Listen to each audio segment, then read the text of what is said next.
So what's really unique about Odyssey in the Elite Dangerous universe is that for the very first time we're going to allow people to set foot on the planets and in spaceports and explore the world in this new perspective.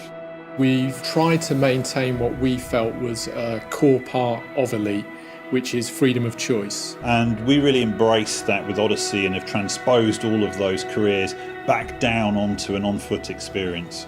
So when you're picking your base suit in Odyssey, you're really picking it based on the career and activities that you want to undertake.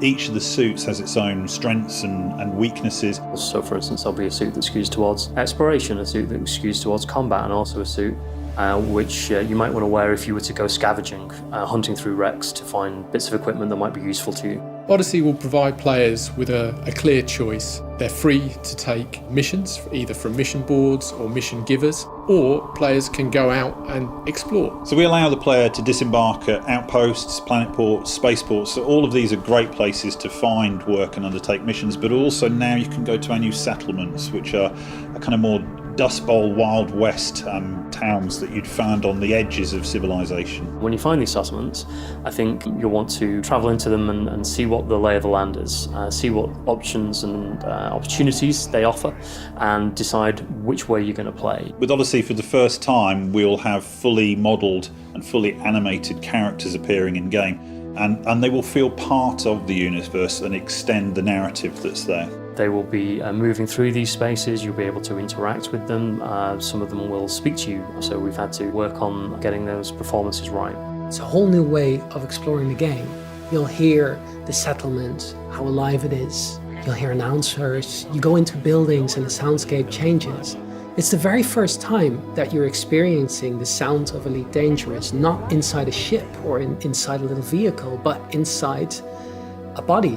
Meeting people who you can relate to in places is the way you can feel grounded in this quite fantastical universe. And there's going to be a lot of players transferring from the main game who have never experienced this before but will understand how it feels to be in that universe. All of the NPCs that you encounter in Odyssey are all generated as part of the background sim.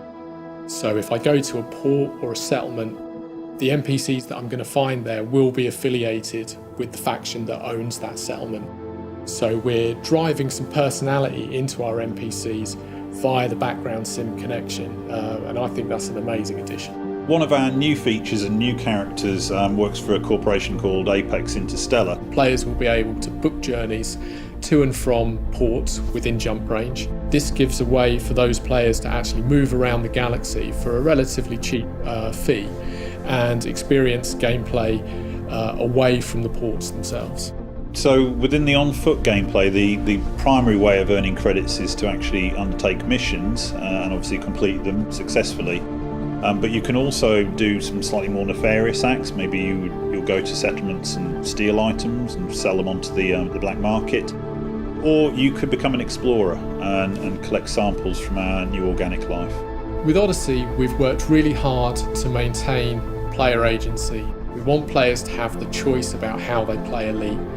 If players want to continue in their ship gameplay, absolutely. If they want to engage in on-foot gameplay, perfect. If they want to do both, even better. And that really has always been at the heart of Elite. It's not the game we're telling you how to play it, it's the game that you are creating your own story in. We're really looking forward to seeing how our players take that story forward and how they develop it.